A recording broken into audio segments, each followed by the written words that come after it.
الحمدللہ وکفا والصلاة والسلام علی سید الانبیاء اما بعد اعوذ باللہ السمیع العلیم من الشیطان الرجیم بسم اللہ الرحمن الرحیم ان فی السماوات والارض لآیات للمؤمنین۔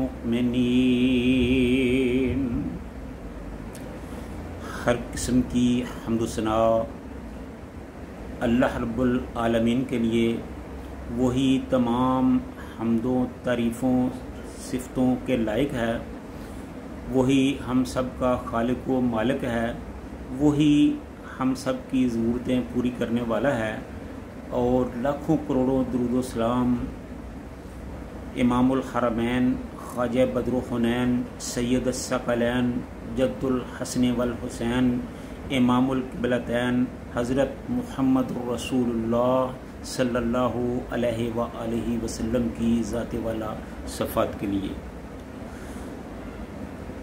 ناظرین، یہ جو میں نے آیت آپ کے سامنے تلاوت کی ہے، یہ سورہ الجاثیہ کی 3 نمبر آیت ہے۔ اس آیت میں اللہ تعالیٰ نے اپنی توحید کا بھرپور طریقے سے ذکر کیا ہے۔ اللہ تعالیٰ فرماتے ہیں اِنَّ فِي السَّمَاوَاتِ وَالْأَرْضِ، کہ بے شک جو کچھ بھی آسمانوں میں ہے اور زمین میں ہے، لَآیَةً لِّلْمُؤْمِنِينَ، یہ ایمان والوں کے لیے بہت سی نشانیاں ہیں۔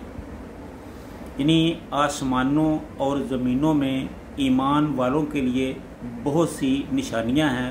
وہ جس قدر اس پر غور کریں گے، اللہ تعالیٰ کی نشانیاں جو ہے وہ واشگاف انداز میں ان کے سامنے آتی جائیں گی۔ اس میں اللہ تعالیٰ نے کچھ تو آسمانوں کا ذکر کیا ہے اور کچھ زمین کا ذکر کیا ہے۔ جہاں تک آسمانوں کی نشانیوں کا تعلق ہے، تو بجائے خود آسمان جو ہے یہ سب سے بڑی نشانی ہے کہ کس طرح اللہ تعالیٰ نے اتنے بڑے مضبوط 7 آسمان بغیر پلرز کے پیدا کر دیے، کھڑے کر دیے۔ حالانکہ ہم نے ایک کمرہ بنانا ہو تو اس کے نیچے جب تک کوئی پلر نہ لگائیں تو اس کی چھت جو ہے وہ مضبوط نہیں ٹھہرتی، اور اللہ تعالیٰ نے اتنے بڑے بڑے آسمان، وہ بھی 1 2 3 4 نہیں 7 آسمان اوپر نیچے بنا دیے اور بغیر پلرز کے بنا دیے۔ یہ بھی اللہ تعالیٰ کی طرف سے بہت بڑی نشانی ہے۔ اور اس کے بعد آسمان پہ اللہ تعالیٰ نے سورج بنایا، وہ بھی اللہ کی نشانی ہے۔ چاند بنایا، وہ بھی اللہ کی نشانیوں میں سے ہے۔ ستارے بنائے، وہ بھی اللہ کی نشانیوں میں سے ہے۔ یہ سب نشانیاں اللہ کی توحید کے بارے میں ہیں، اللہ کے وجود کے بارے میں ہیں۔ یہ نشانیاں بتاتی ہیں کہ ان کو بنانے والا کوئی ہے، اور وہ کون ہے؟ وہ اللہ ہے۔ اور پھر اس کے بعد ایک اور بات اسی طرح سامنے آتی ہے کہ ان کو بنانے والا فقط ایک اللہ ہے، جو یکتا ہے، تنہا ہے، وحدہ لا شریک ہے، اس کا کوئی ثانی نہیں ہے۔ جب اس نے یہ سب کچھ بنایا تو اس نے کسی سے مشورہ نہیں لیا، کسی نے اس کو مشورہ نہیں دیا، اس نے کسی سے مدد اور معاونت حاصل نہیں کی، اس نے اپنی مرضی سے ہی یہ سب کچھ بنایا۔ سورج بنایا تو وہ انسان کی ضرورت کے لیے بنایا۔ اگر سورج نہ ہوتا تو سورج کی حدت کے بغیر یہ جو ہم اناج کھاتے ہیں، ہماری فصلیں نہ پک سکتی۔ سورج نہ ہوتا تو دن کی روشنی نہ ہوتی۔ اسی طرح چاند نہ ہوتا تو ہمارے لیے یہ سفر کے، نماز کے اور دیگر کام کاج کے اوقات مقرر نہ ہوتے۔ اگر ستارے نہ ہوتے تو آسمان اتنا محیب ہو جاتا کہ اس کو دیکھا ہی نہ جاتا، آدمی دور سے دیکھ کر ہی ڈر جاتا۔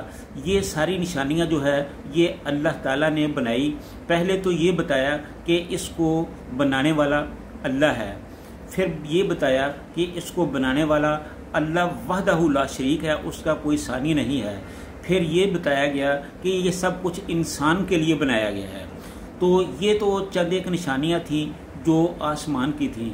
اور اسی طرح پھر اللہ تعالیٰ نے زمین کی بات کی کہ کہ جس طرح آسمان پر اللہ تعالیٰ نے اپنی نشانیاں بنائی، آسمان میں اللہ کی بہت سی نشانیاں ہیں، اس طرح زمین میں بھی اللہ کی بہت سی نشانیاں ہیں، زمین میں بھی ہزاروں کی تعداد میں مخلوقات ہیں، تو انسان ہیں، جن ہیں، حشرات الارض ہیں، چرندے ہیں، پرندے ہیں، تو اسی طرح دوسری چیزیں ہیں، مثلا سمندر ہیں، دریا ہیں، ندی نالے ہیں، پہاڑ ہیں، صحرا ہیں، یہ ساری چیزیں جو اللہ تعالیٰ کی نشانیوں میں سے ہیں، اور یہ ساری چیزیں اللہ تعالیٰ نے انسان کے لیے ہی بنائی ہیں۔ اور انسان کے لیے اللہ کا حکم یہ ہے کہ اللہ تعالیٰ فرماتے ہیں کہ یہ سب کچھ میں نے انسان کے لیے بنایا ہے، اور انسان کو میں نے اس لیے بنایا ہے کہ وہ میری عبادت کریں۔ تو اس لیے جہاں اللہ تعالیٰ کی بہت سی نشانیاں ہمارے غور کرنے کے قابل ہے، وہاں سب سے بڑی بات ہمارے لیے غور طلب یہ ہے کہ جس نے ہمارے لیے اتنا کچھ بنایا، ہم اس کے لیے کیا کرتے ہیں۔ تو اس کا لازمی نتیجہ یہ ہے کہ جب اللہ تعالیٰ نے ہمارے لیے اتنا کچھ کیا ہے تو ہمیں بھی چاہیے کہ ہم اللہ تعالیٰ کا شکر بجا لائیں اور اس کی عبادت کریں، اور اس کی عبادت اس طریقے سے کریں کہ اس میں کسی دوسرے کو شریک نہ کریں۔ سجدہ کریں تو صرف اللہ کو کریں، رکوع کریں تو صرف اللہ کے لیے کریں، قیام کریں تو اللہ کے لیے کریں، تشہد پر بیٹھیں تو اللہ کے لیے بیٹھیں، دعا مانگیں تو اللہ کے لیے مانگیں۔ اس طرح اپنے تمام مسائل اپنے اللہ ہی کے سامنے رکھیں، وہی ہماری ضرورتیں پوری کرنے والا ہے، وہی ہم سے ہماری مصیبتیں دور کرنے والا ہے، وہی ہمارے مسئلے مسائل حل کرنے والا ہے۔ تو یہ اللہ تعالیٰ اپنی توحید کی جو بات کر رہا ہے، یہ اس لیے ہے کہ انسان اس چیز کو سمجھے اور اپنی آخرت کو سنوارے۔ اگر ہم اللہ کی عبادت کریں گے، اللہ کو اپنا سب کچھ مانیں گے، اللہ کی دی ہوئی شریعت کے مطابق اپنی زندگی کو گزاریں گے، تو اللہ ہم سے راضی ہو کر ہمیں جنت الفردوس عطا فرمائے گا۔ اور اگر ہم نے اللہ کی نافرمانی کی، اللہ کے حکموں کو چھوڑ دیا، تو پھر خدا نخواستہ ہم بڑا ہی خسارہ پانے والوں میں سے ہو جائیں گے۔ تو ہمیں چاہیے کہ اللہ تعالیٰ کے حکموں کے مطابق اپنی زندگی کو گزاریں تاکہ اللہ تعالیٰ ہم سے راضی ہو جائے۔ وآخر دعوانا ان الحمد للہ رب العالمین۔